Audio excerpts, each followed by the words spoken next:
I was very excited, of course. Yeah, it was the biggest gig in town, you know, and by town I mean the world, you know. So the fact that they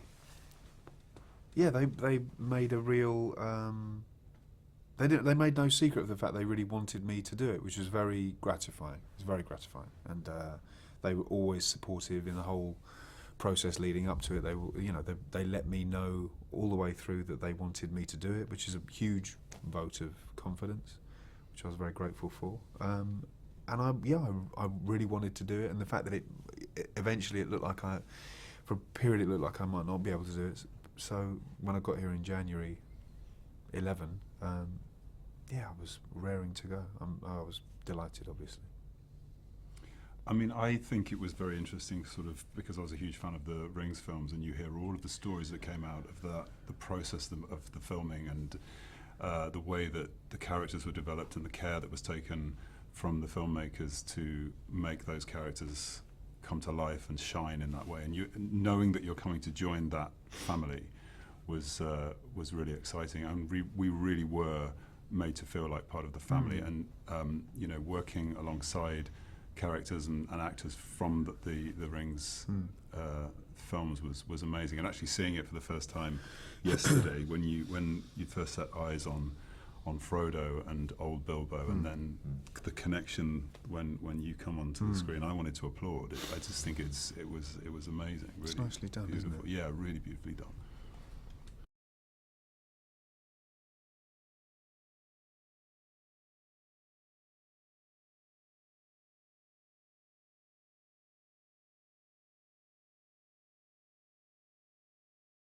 Well, it was a bit of a shock for me, actually, strangely, because I was only expecting to come back to reprise the role of Gollum, and I thought I was going to be back in New Zealand for about 2 weeks. And then about 4 weeks before shooting started, Peter emailed me and said, "Would I like to come down and direct the second unit?" So it suddenly became a year and a half's work.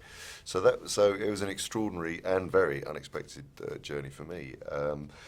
You know, it was wonderful to come back and see the incredible crew that had all worked on Lord of the Rings, and you know, they're all a little bit older and I've got children hanging off them, but mostly people who are, you know, the same. But actually, crucially, it was working, you know, coming to work with a new cast, a really fantastic cast, and very much wanting to work with Martin for a long time, to get the chance to play that scene, that seminal scene out, you know, with you was brilliant. So it was great.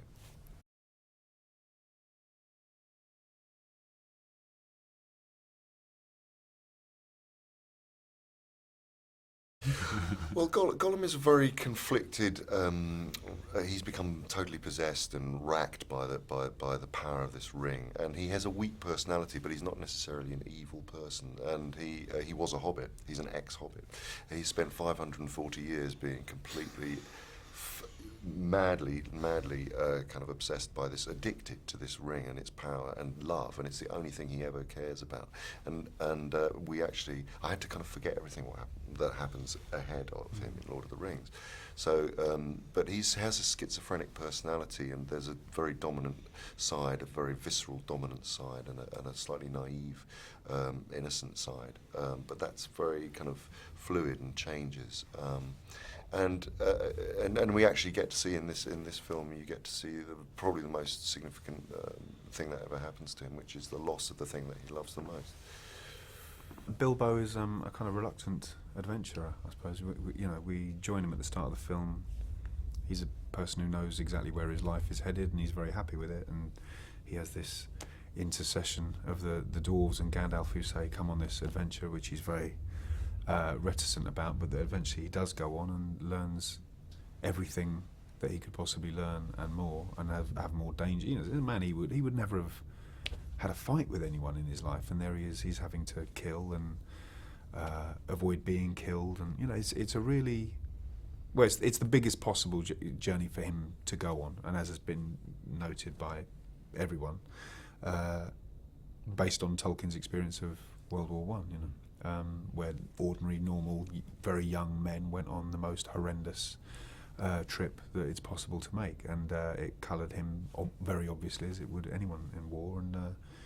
And you see a bit of that in Gollum. You know, he's kind of going to fight the good or bad fight in the case of World War One, but he's going to fight for something greater or other than himself, and that means that he might inevitably face death and face killing. You know, which are the two not very nice things to face. So he grows and he matures pretty quickly on the journey. He's thrust totally out of his comfort zone, where all he's cared about is his brocade and his sausages,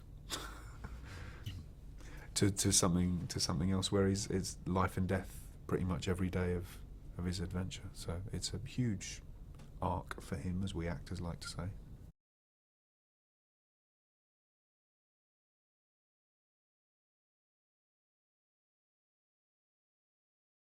Totally, yeah. He sees the Took side of him, not the Baggins side of him. The Took side of him are the more adventurous wing of his family. And there is that in Bilbo that's been laying dormant, but Gandalf remembers him as a small boy whose eyes widened in awe at stories and adventures, and he knew that there was still something in Bilbo that had that, but it had just become very... it had died in Bilbo, but then Gandalf resurrected it. Well, actually, I need to correct you, because the one thing that Gandalf sees in you is your smell, because that's crucial to the quest. Is that the hobbits smell different to dwarves, and the dragon won't recognise the smell of hobbit, but he hasn't told you that. Yeah, right.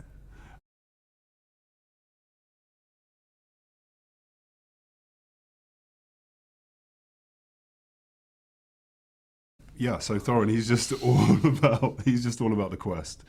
And he's kind of in a now or never situation. He's his people have lost their homeland from Smaug desecrating the mountain and Dale, and his grandfather and his father have attempted to go back and right that wrong, and they've both his grandfather's lost his life and his father has disappeared. So he's in a position where if he doesn't do it today, then it will never happen, and the line of Durin will die.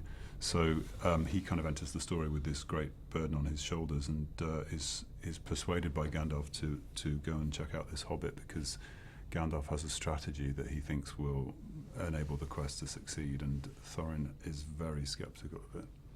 And it kind of shapes their relationship as you go along the road.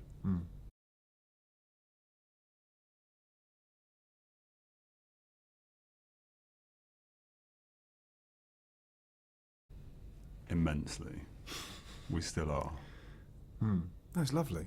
It's really, it's because it's a huge job. It's a huge undertaking, and the duration of time is, it's longer than most jobs you will ever do. So you have to. I mean, if you weren't enjoying it, it would be hell. Because you're doing it for 18 months. But it was a joy. It was really, really lovely. You're playing some of the most beloved characters in English literature and now world literature. So it's very, very lucky for us. Yeah.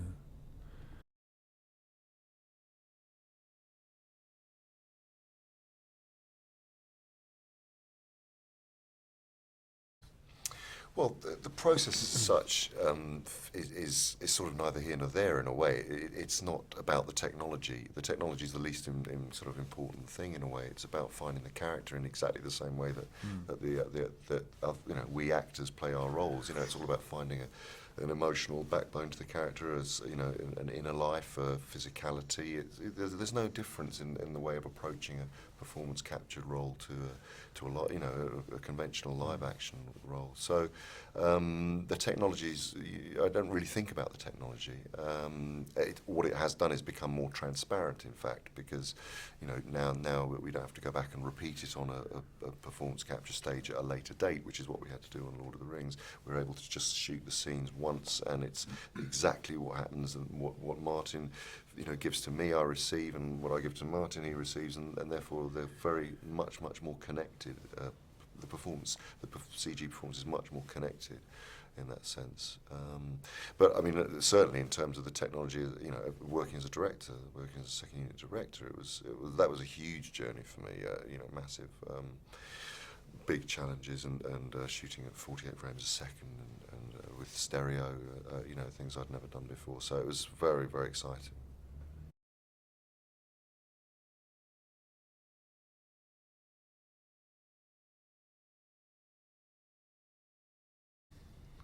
I found him incredibly succinct, actually, and somebody that didn't really obsess over the technology in our world.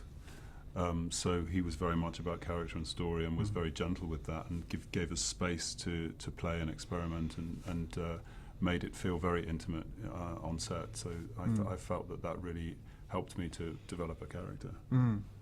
Yeah, he's interested in possibilities, and he's interested in choice, and he wants it, you know, because he wants to have fun the same way we do, and he wants to be surprised and excited in the same way that we want that. So he encourages it, and sort of creates an environment where you do feel you can play, which is nice.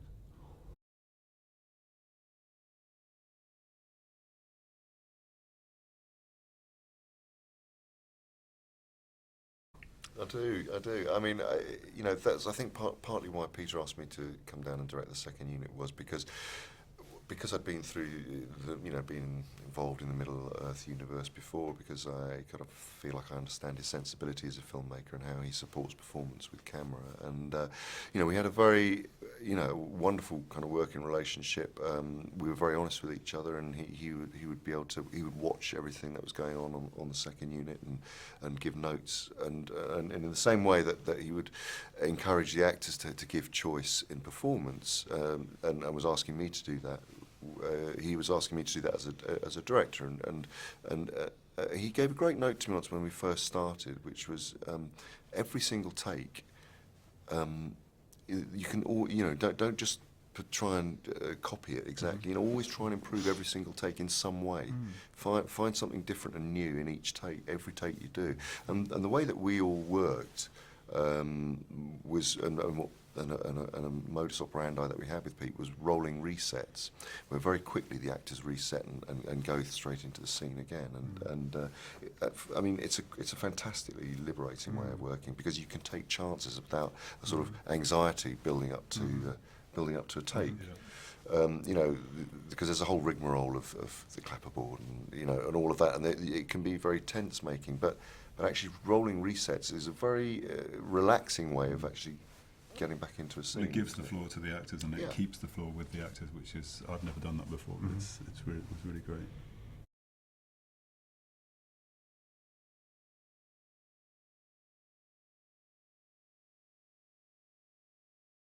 It's awful. No, it's lovely. That's what I meant to say. Yeah, it's a fantastic place. These films could only have been made in this country.